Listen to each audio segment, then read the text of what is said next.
بسم الله الرحمن الرحيم الحمد لله والصلاة والسلام على رسول الله وعلى آله وصحبه وسلم تسليما كثيرا وبعد. Assalamu alaikum wa rahmatullahi ta'ala wa barakatuh.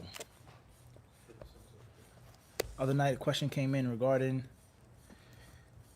how to start one's journey and begin the path of studying ilm al-rijal, the science of men, or ilm al-jarh wa ta'dil, the science of critiquing, grading, evaluating, criticizing, praising the narrators of hadith.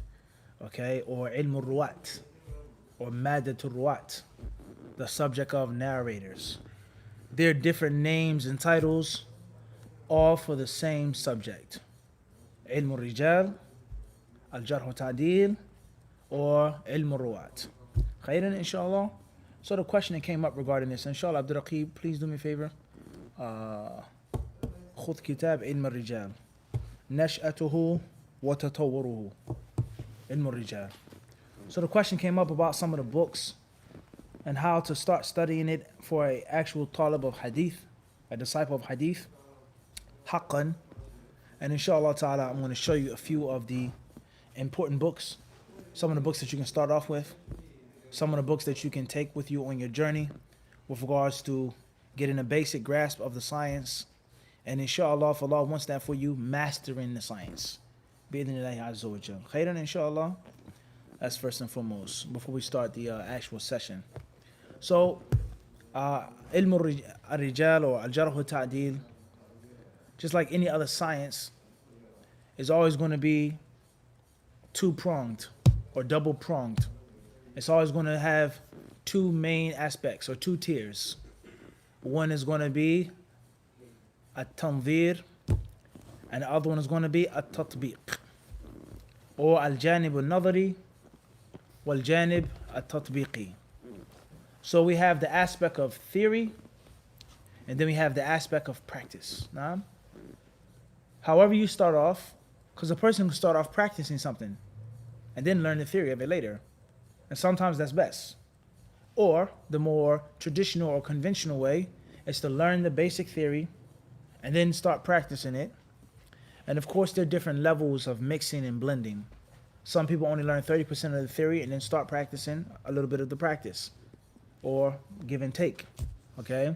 Some people, they believe that you should have a great deal of theory for years and years of theory before you even pick up a pencil for any type of tatbiq. Okay, you understand this? I had a teacher in Islamic University of Medina in the College of Hadith. He told us, and he would always place emphasis on students of Hadith avoiding being hasty and saying things and making their own opinions and views and coming up with things. And he would say to us, this teacher would say, passing on something from his other teachers of the past, he would say that a person cannot make ijtihad on any issue, for any issue of fiqh, until he studies fiqh as a muqallid for 10 years.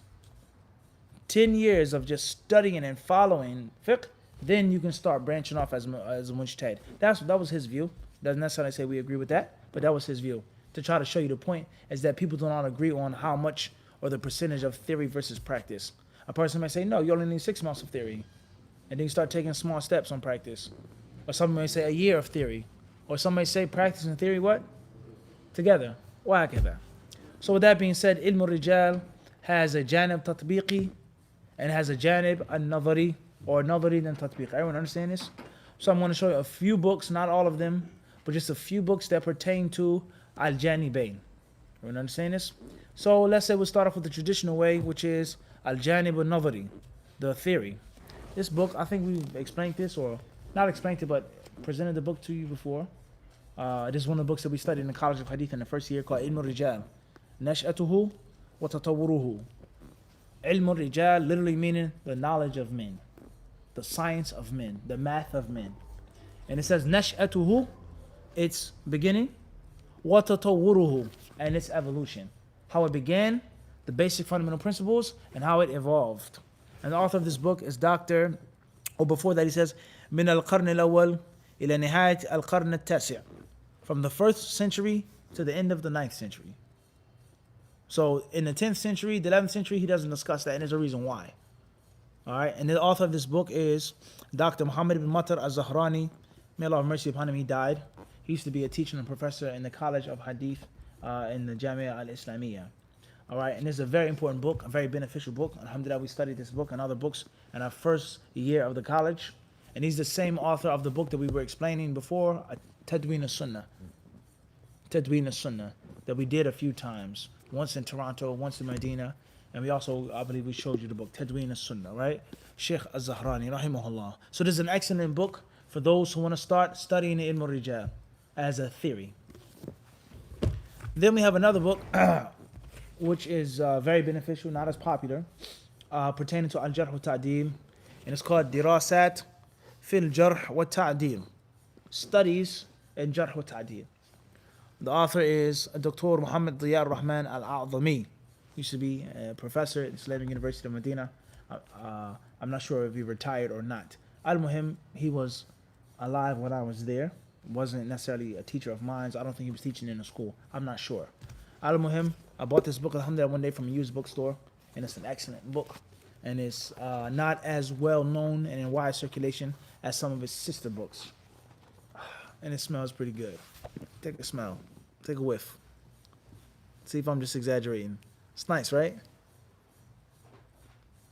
طيب. No doubt, right? Khairan. Third book, which is a bit more popular, and this was a book that we actually studied in the college, I believe in the second year of the college, if I'm not mistaken.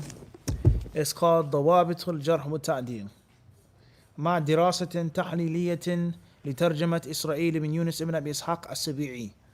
It's called ضوابط, precise regulations of al-jarh wa ta'dil. And it also has in its it's a supplement of a detailed tarjama, a detailed biographical evaluation of Israel ibn Yunus ibn Abi Ishaq. Israel is a famous narrator, Yunus ibn Abi Ishaq, and also the grandfather, Abu Ishaq al-Sabi'i, rahimahullah ta'ala. طيب. The author of this book, it says Ta'lif Dr. Abdul Aziz ibn Muhammad ibn Ibrahim al-Abdul Latif. Sheikh Abdul Aziz al-Abdul Latif, who was also a professor at the Islamic University of Medina. He wrote this book, and this is the main book that they use for that subject when you're in the College of Hadith. This is an excellent book, a very beneficial book, and it is full of information, facts, dates, kullu shay. Khayr inshallah. So these are three books here that it wouldn't hurt you to start off with regards to the theory. As far as the tatbiq, then there's another branch or fork in the road. You can do the tatbiq from Kutub al-Rijal specifically, or you can do the tatbiq with the actual Bukhari and Musnad Ahmad. When Bukhari rahimahullah ta'ala says Hadathana Ismail, Hadathana Muhammad ibn Ismail, Hadathana kada, Hadathana fulan, and you study who is that fulan, وما حاله ومن أخرج له وهكذا. So the traditional way of the theory, this is the famous iconic book Taqrib al-Tahdhib of Hafidh ibn Hajar al-Asqalani rahimahullah ta'ala. And this print is by Abu al-Ashbal al-Pakistani rahimahullah. I believe he passed away not too long ago. May Allah have mercy upon his soul. There are other prints of the book. This is perhaps one of the best prints of the book of the Taqrib al-Tahdhib, and it's Dar al-Asima. Dar al-Asima. This is a newer copy that I acquired here in the United States. I would be scared to show you my older copy, the one I was using in Medina. You may get scared if you actually see what the condition is in. Khayran inshallah. So this is a newer and fresher one. And as you can see, it's what? All around. And there's a long discussion on this book, Taqrib al-Tahdhib, its history, its importance, and most importantly, how to properly use it, how to avoid improperly using it. A book which is just as famous, and it's also a newer copy, is Tahdhib al-Tahdhib of Hafidh ibn Hajar rahimahullah. And this is one of the best prints, if not the best print. Allahu alam. There are other prints. We don't get into no discussions over prints. The print wars. Mu'assasat al-Risala in 4 volumes. And this is a book which is bigger than Taqrib al-Tahdhib. Extremely important for a student of Hadith. On the same level of Taqrib al-Tahdhib, with regards to as a beginner's book, or starting off, is a book called Al-Kashif. Al-Kashif. لمن له رواية في الكتب الستة of Al-Hafidh al-Dhahabi rahimahullah ta'ala. This print here is an older print of the book in 3 volumes. There's a print, Awama has a 2-volume tahqiq, and there are other versions of the book as well. It's a pretty old print. Look at the old classic vintage. Let's smell it, huh? Nice. Different from the first one. Right? Every book has its own what? Unique smell. طيب. Al-Kashif by Dhahabi is extremely important. And then we have the book which is the equal of the Tahdhib or Tahdhib, the next level up of Dhahabi, is Mizan al-I'tidal fi Naqd al-Rijal by Dhahabi rahimahullah in 4 volumes. We have the Ali al-Bajawi Tahqiq here. It is an excellent book and an extremely important book for anyone who's trying to study, who's trying to get his or her feet wet in the science and inshallah become a Olympic swimmer, a professional lifeguard, master in the science, bi'idhnillahi ta'ala. So get your hands on those books if you can. If you can't get the physical books, get the PDFs. And there are many, many, many other books. Some behind me, others there, others in storage, others in different locations in the house with regards to this wonderful, wonderful science.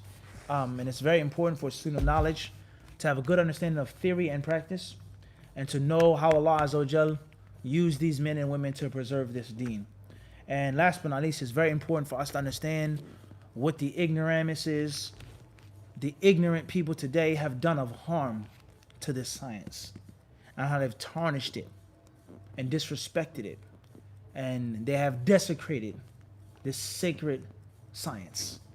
The juhal who talk about someone, refute someone, betray someone, forsake someone, jump on someone's side or someone's bandwagon, discard a scholar when he's of no use to them anymore, when he's against their agenda or their propaganda, and then they have the audacity to say, oh, this is a science of Jarh wa Ta'dil.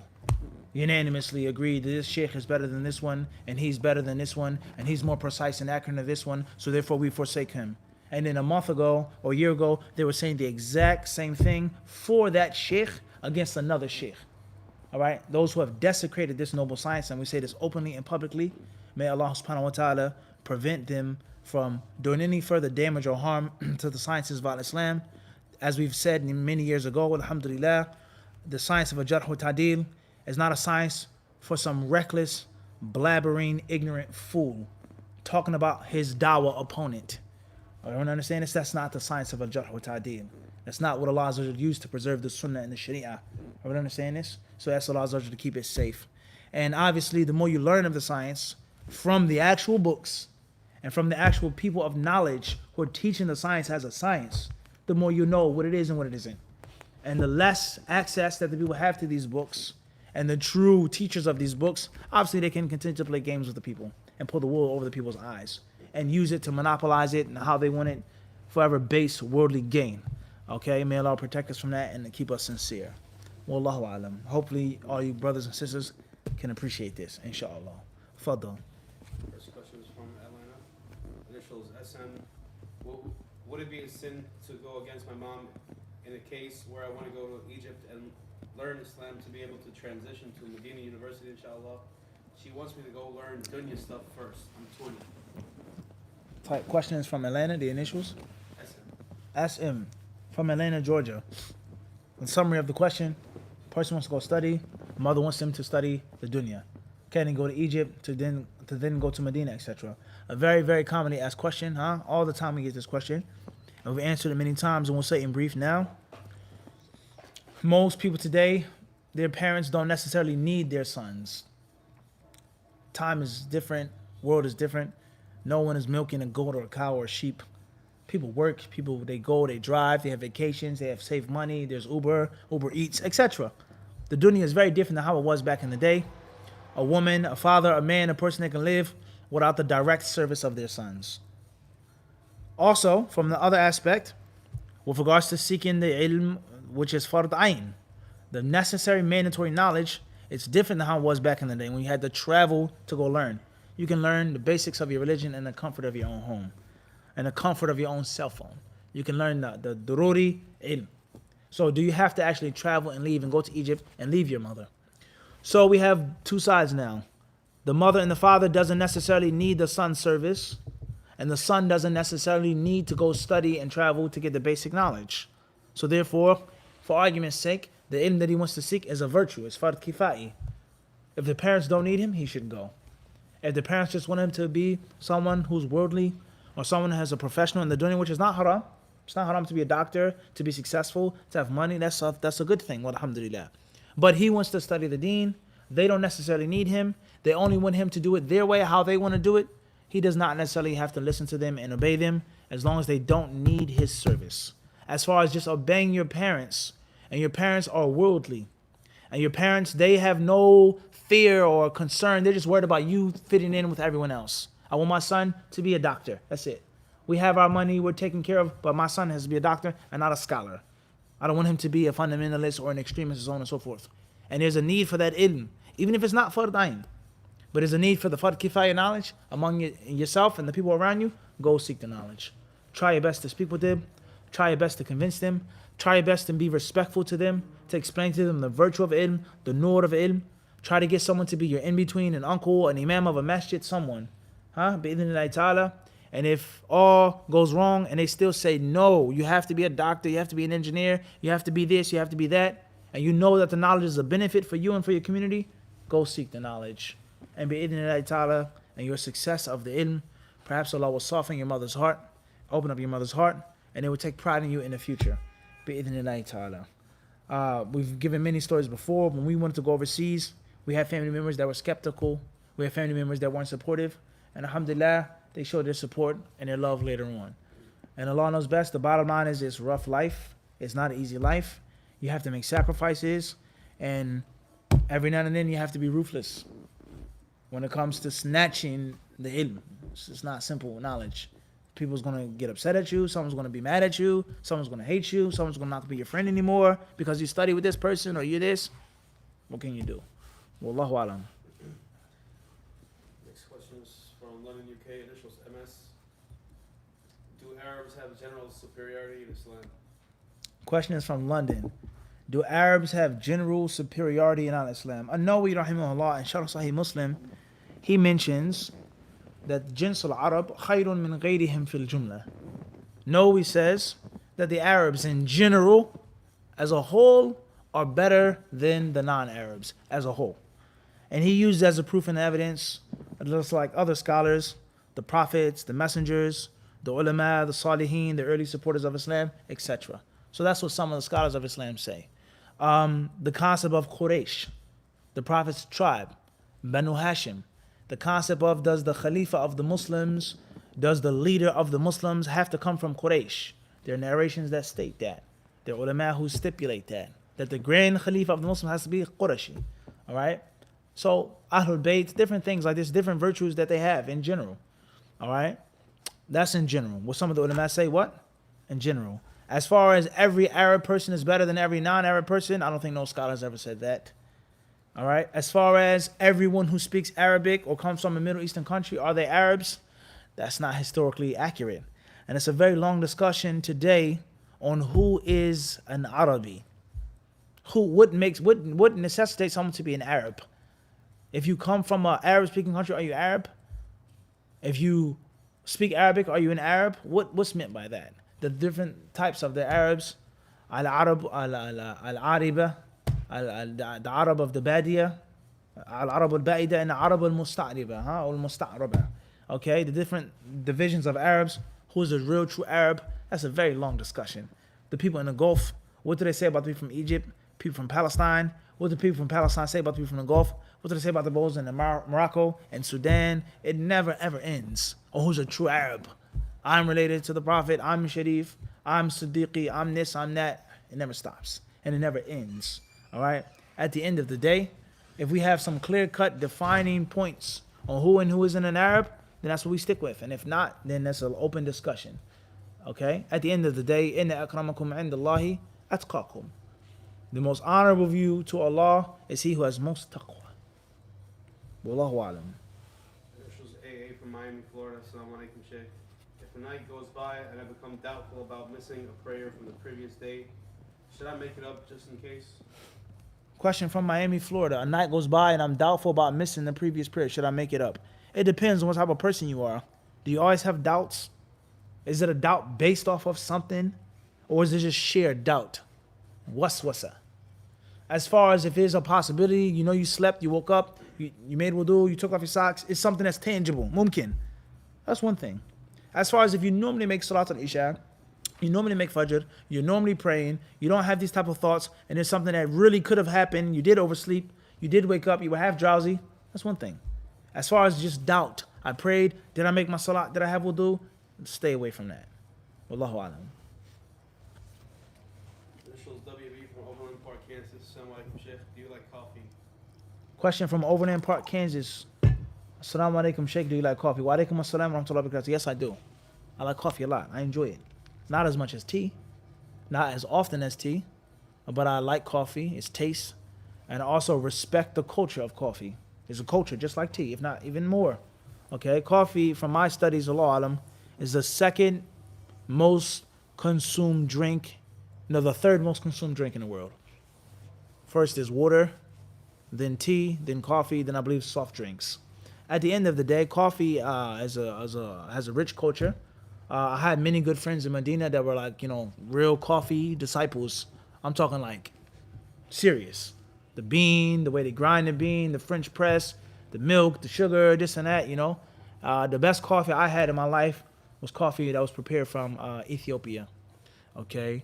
The Horn of Africa is notorious. And we've done that 5 minutes to fight on that. Major beans, the history of coffee from that place. That was the best coffee that I had. Had some good coffee before from South America, Nicaragua, Colombia. Also, we can't forget Blue Mountain coffee, from Jamaica. Shout out to the coach, Salahuddin, June, and the rest of the disciples, from Blue Mountain. So I like coffee, but I don't drink it as much. But when I do drink it, I appreciate it. Alhamdulillah. Next question is from the Bronx, New York. Initials TA. What are your thoughts on the book Sharh al-Sunnah by Imam al-Barbahari? Is it suitable / necessary for the layman? Question is, what are your thoughts on the book Sharh al-Sunnah of al-Barbahari? Is it suitable or necessary for the layman? Sharh al-Sunnah by al-Barbahari is a beneficial book. Has benefited it. There's no doubt about that. Many beneficial points in that book. Is it suitable or necessary for the layman? It's like any other book. Oftentimes it depends on how a book is taught. It depends on how a book is translated. All right? What's necessary and suitable for the layman, the only thing that a layman needs of Aqidah is the limited amount of knowledge. We have the basic ilm mujmal, the simple, basic knowledge that every Muslim must know about. All right? And if we were to keep it real and actually read the kalam of the people of knowledge, Ibn Taymiyyah, what they say about al-ilm al-mujmal, al-iman al-mujmal, all right? Okay? Mujmal al-iman, the difference between the two. The knowledge of tafsili versus the knowledge which is ijmali.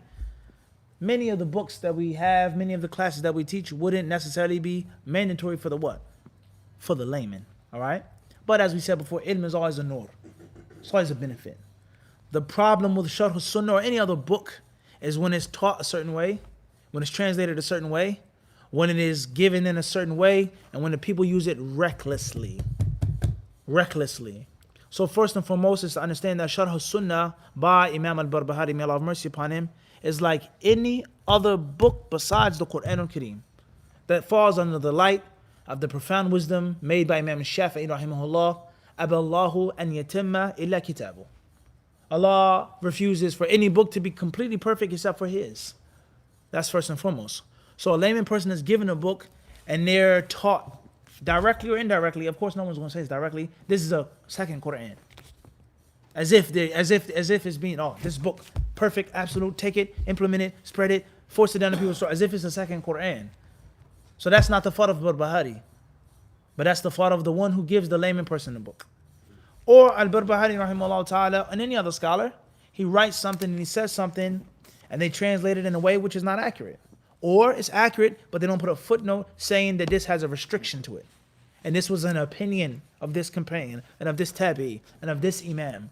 This is not Quran and Sunnah. Or Barbahari rahimahullah was critiqued by some of his contemporaries or scholars who came later. Al-Muhim, whatever the issue is, no type of 10b. Everyone understand this?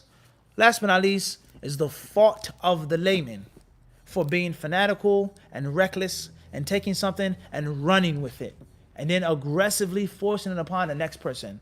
He's making taqleed and he forces his taqleed upon another muqallid. That's wrong. Everyone says what? That's wrong. I read in Sharh Sunnah this. Check this out. This is instrument. No, take it now. Right now. Here. Sharh Sunnah. You have to take it. That's the problem with the people. And you can't blame that on the translator. You can't blame that on Barbahari. You can't blame that on the sheikh. That's the layman person who's supposed to have enough aql. And if there are verses in the Quran over which the ulama of Islam differ what it means when it was sent down, is it mansukh, is it nasikh, is it mujmal, is it mubayyin, is it am, khas, mutlaq, muqayyad? This is what they say about the kalam of Allah. There's a science of interpreting it. Then what do you think about Bukhari? What do you think about Barbahari? So there's no book and there's no text which is going to be absolute all the time. So there are rules and there are principles for any book. For what? For any book. The last thing that I'll say, and this is nothing against Barbahari, but it's to prove the hypocrisy and the hiding of facts and information of those people. If you read Irshad al-Sadi, Sheikh Ahmad al-Najmi's explanation of Sharh al-Sunnah, you'll see him making certain comments and statements about the book and about the author using certain points and certain expressions and some things being overly expressed or harshly expressed or absolutely expressed when they should be muqayyad. They should be restricted. Sheikh Ahmad al-Najmi, he mentions that in his Sharh. The people who have explained the book, who teach the book, who publish the book, Khalid, I don't think they've ever mentioned that, Sheikh Ahmad al-Najmi. But if someone else were to say that about Sharh Sunnah, they would jump on his neck. They call him a hizbi, and they would say he's disrespecting Barbahari, he's warning the people from the Sunnah, he doesn't want the people to practice and learn the Aqidah. So that's Sheikh Ahmad al-Najmi who said that. And you can go and find the book. If I'm a liar, you can what? You can read it yourself in the book, and you'll find the kalam, idhnillahi ta'ala. And also, when brothers were teaching the book, we don't want to go into that right now. We want to be peaceful right now. Al-Muhim is that Sharh Sunnah al-Barbahari is like any other book. It's a book written by a human being. In it is good, beneficial knowledge. And in that book, some people, some scholars may have room for certain criticisms or certain points of criticism. But in general, it's a what? Kitab Nafi'. It's a beneficial book. Wallahu alam. Next question is from Toronto, Canada, initials NH. Assalamu alaikum mufti.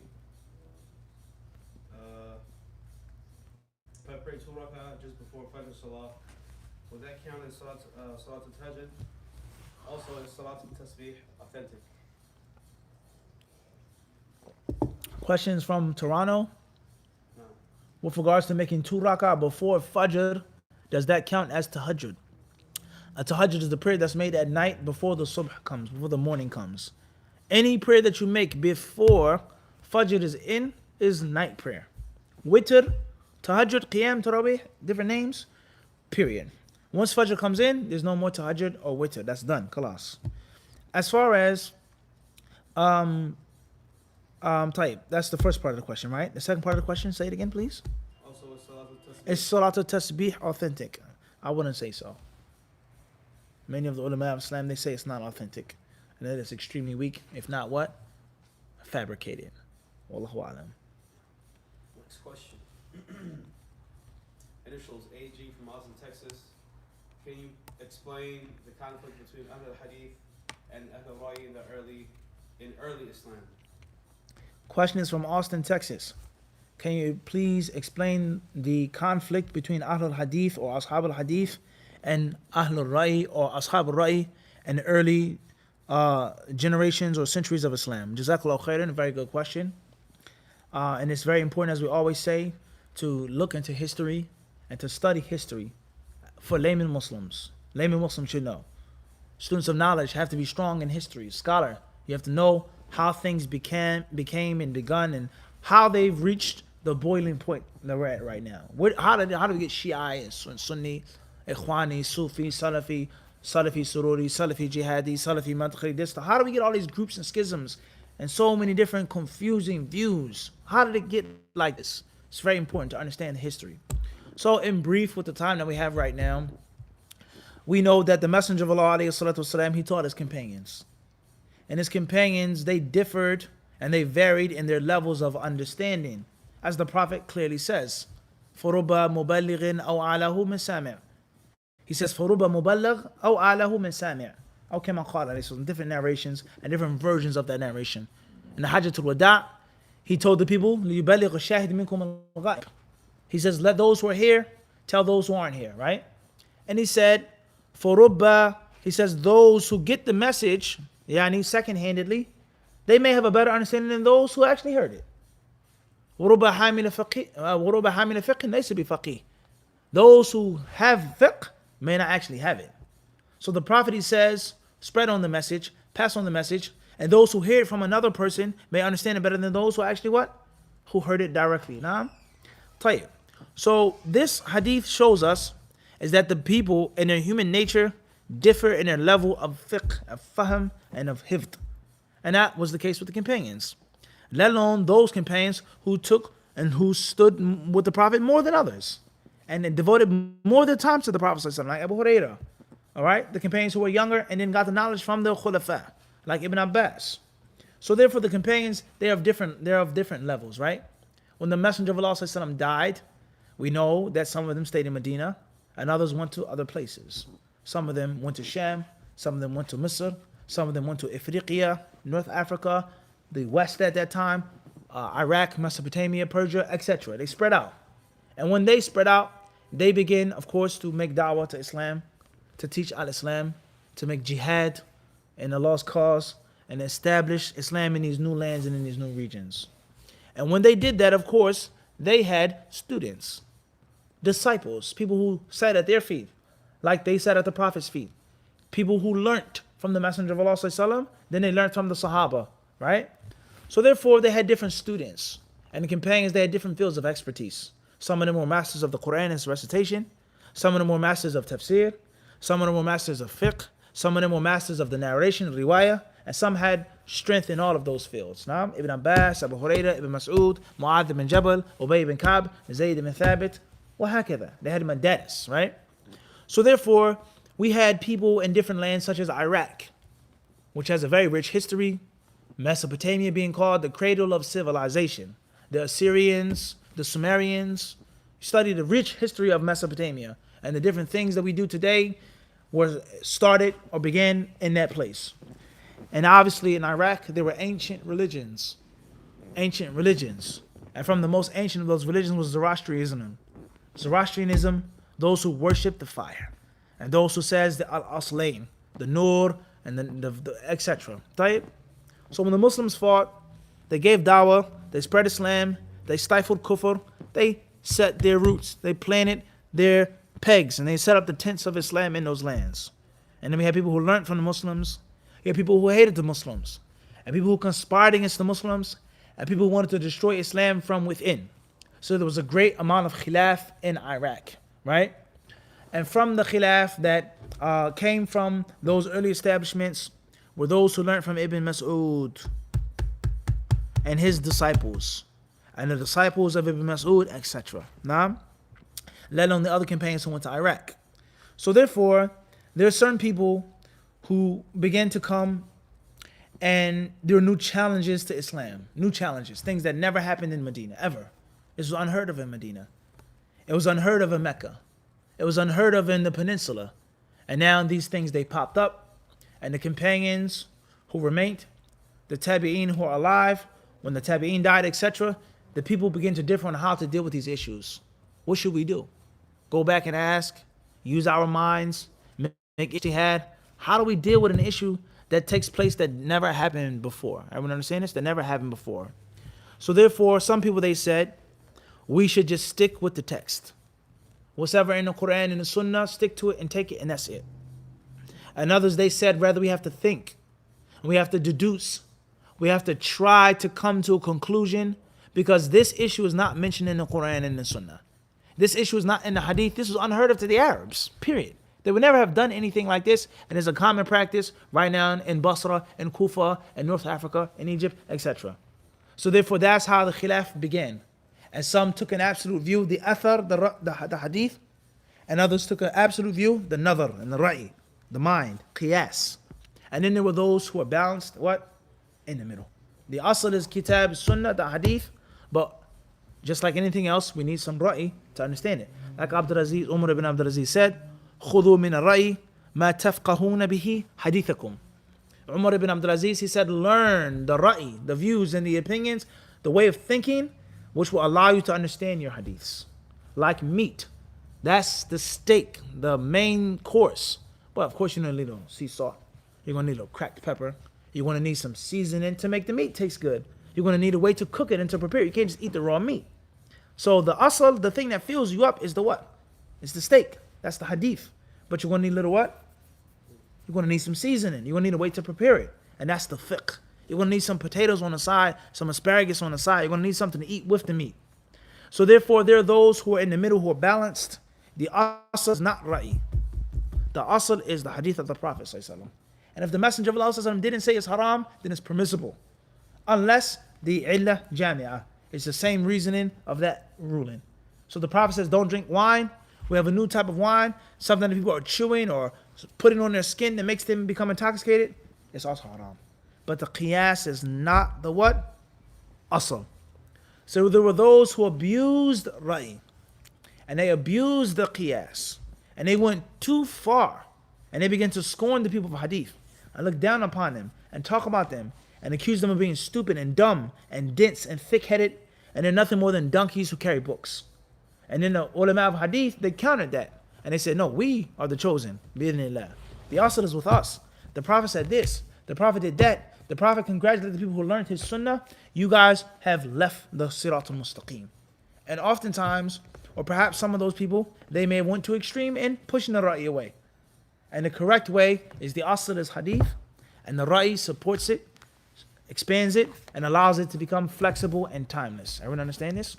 Al-Hafidh bin Hajar, he explains this in detail in the 13th volume of Fathul Bari, Al-I'tisam bil Kitabi wa Sunnah, and other chapters as well. A beautiful explanation, perhaps like no other, all right, of the historical concept of, is it all hadith? Is it all ra'i? Is it hadith first then ra'i? Is it ra'i first then hadith? Or is there a perfect what? Blend and merging of the two. So that's how it happened. And there were many fanatics on both sides, but I would say, and Allah knows best, more fanatics on the side of the people of Ra'i. No doubt about that. More fanatics with the fuqaha. Because fiqh brought prestige. It gave a person position and status. A qadi, a judge.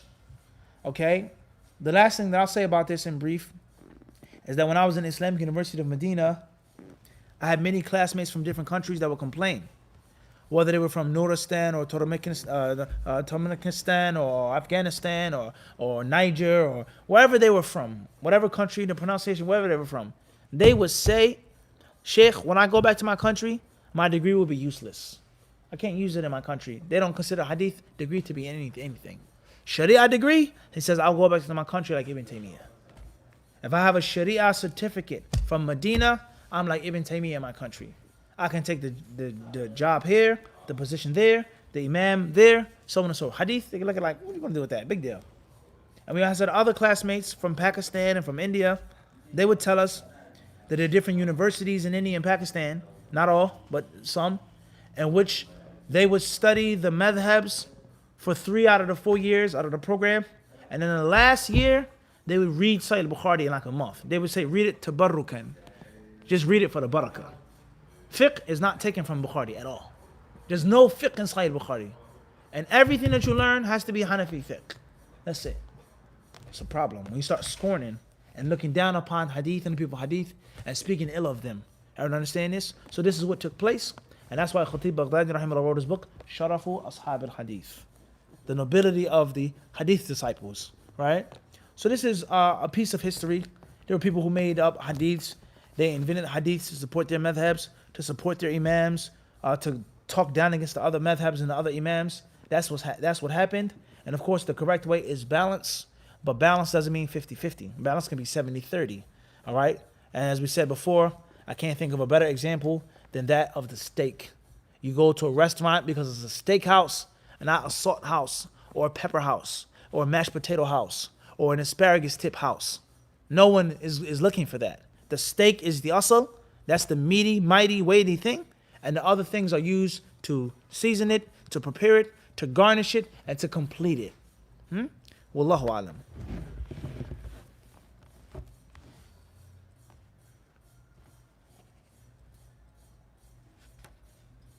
What time is it then? Right now. Fadal. Initials BC from Stockholm, Sweden. What's the best tea?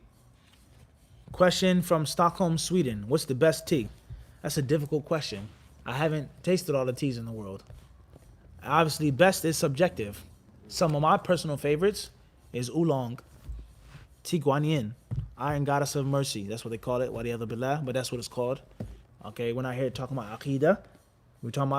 We're making naql. We're passing on what they say. Tea guan yin is one of my favorite teas. It's one of the best variations, in my opinion, of oolong, iron goddess of mercy. That's excellent tea. As far as, then we have, for example, the roasted rice tea. That's the tea that you get when you go to a sushi bar. Excellent tea. Different variations of that as well. Matcha tea, okay, as well. As far as black teas, which are one of my favorites, or one of my favorites as well. I like black tea as well. Of course, we have the classical Earl Grey. Can't go wrong with that. English breakfast, Irish breakfast, Ceylon. We have Assam tea. It's excellent tea. You can't go wrong with that. All right. And there are different variations, and there are different blends. English rose. There are different blends and variations of it. What's important is, inshallah, we're going to do some videos and a series on tea. And that coming very soon. As are the different types of teas. You have black, you have green, you have oolong, and you have white. Those are the main branches and brackets of the tea. Shafi'i, Hanafi, etc. Oolong is oftentimes confused as being in green tea, but it's not a green tea. And the difference between black, red, green, and white is the strain of the tea, but oftentimes the preparation and the processing of the tea. How much oxidation you allow to take place. Everyone understand this? So those are some of my favorite teas. That's a bit of the history of those teas. And what's important is the way that you prepare the tea. You can take some really good tea, some really fine quality tea, and mess it up. And you can take some mediocre tea and spice it up and make it taste good. So it's about how you prepare it, huh? The sword is nothing more than an extension of the what? The swordsman. The swordsman's hand in his arm. Wallahu alam. Wa alaikum salam wa rahmatullah. Is it mandatory for parents to knock on children's door before entering, and vice versa?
لا حول ولا قوة إلا بالله.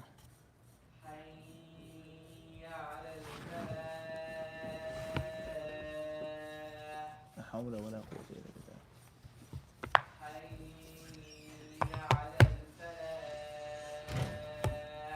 لا حول ولا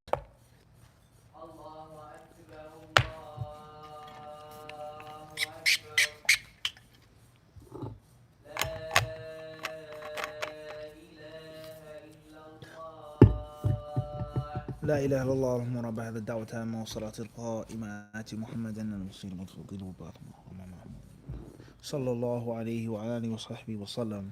طيب. It's best. Questions from Kuala Lumpur. Is it mandatory for parents to knock on their children's door before entering into their rooms or waking them up for Fajr in the morning, etc.? First and foremost, it depends on the child. A 3-year-old child, a 5-year-old child is not like a 12-year-old. It's not like a teenager. All right?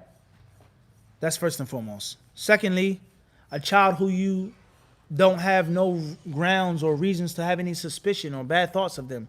A child who's righteous and pious. It's not like a child or a teenager or an adolescent who you find or you feel something is going on, something's wrong. And it is my duty and it is my job to ensure the safety of my child. And if he's doing something wrong, to physically stop them and to teach them and to enforce Allah's rules on them. So first and foremost, it depends on the age of the child.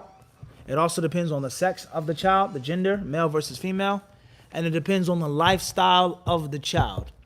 Obviously, the parent is the guardian, the maintainer, the wali, the qa'im, the one who's above and over the children. And it's supposed to be the parent's house. It's my house. Okay, you're my son. I don't have to necessarily knock on the door, but it's a courteous thing to do. Especially if they're of that age in which they're going through different things. Their body is changing. They have shyness. They may be embarrassed by something. All right? And it's just a courteous thing to do. And it's a good sunnah that many brothers, oftentimes they forget about. They get too comfortable with regards to privacy and someone's space. It's a phone, a book, car, anything. And you may not have a bad intention, but you have to be what?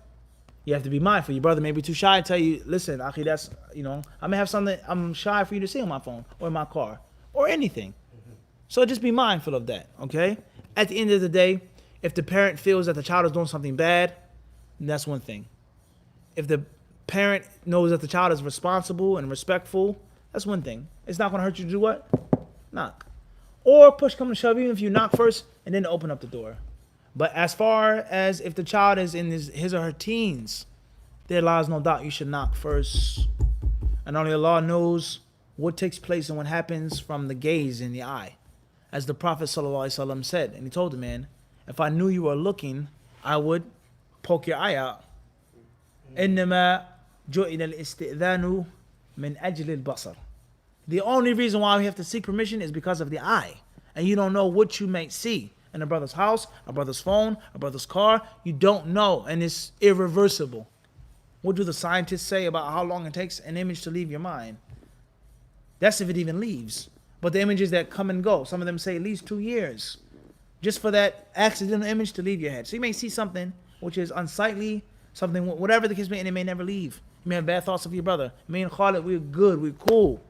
I see something on his phone, he sees something on my phone that didn't have to say now, like, whoa, Mufti, now what?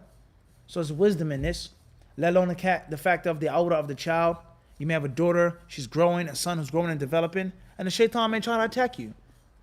And molestation and incest and these things, rape, these things are real. They're real. And oftentimes, not the only reason, but oftentimes they happen because people don't respect. And they look at things that they shouldn't look at, and they accidentally see things that they shouldn't see. And there's another wisdom for a man to marry off his daughters.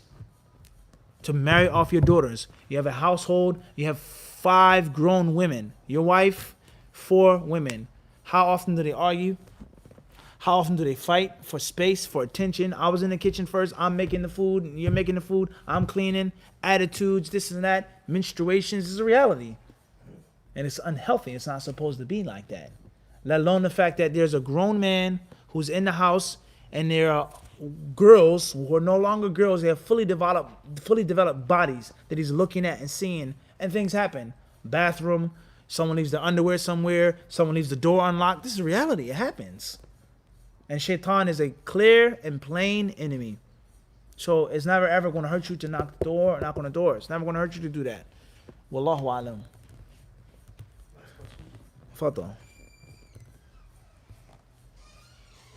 Initials AA from Phoenix, Arizona. Assalamu alaikum wa rahmatullahi wa barakatuh. How should one revise the Quran he has already memorized? Questions from Phoenix, Arizona. How should one revise the Quran that he has already memorized? Brother Khalid is going to answer this question for you guys, inshallah ta'ala. Right now, inshallah. Fadda. Bismillah. You have a couple minutes. Tell the people. You have to. Can't hinder the people from knowledge, Yahi. You want them to be misled? SubhanAllah, I'm saying, look at the disciples. La, Yahi, I'm your student. Okay.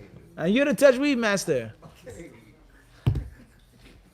A scene, not a sword, huh? Okay. Yeah. What does he say? Yalla, Yahi.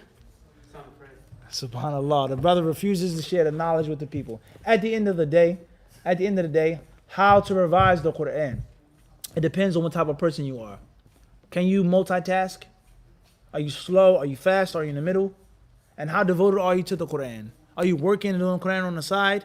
Or are you just focused on the Quran? Can you speak Arabic or not? Very important. Are you just memorizing it from listening to it or memorizing it from reading it out the Mus'haf Sharif? At the end of the day, I would say every day make 3 slots of your time. Let's say you only have an hour, 60 minutes, 20 minutes of hifz, 20 minutes of muraja'ah, and 20 minutes of actual qira'ah. So, after Salat al-Fajr, Bismillah ar-Rahman ar-Rahim, Alif Lam Mim, 20 minutes every day until I finish the Mus'haf. I'm done. Surah An-Nas, go back to the Fatiha, Surah Baqarah. 20 minutes, I'm actually making hifz.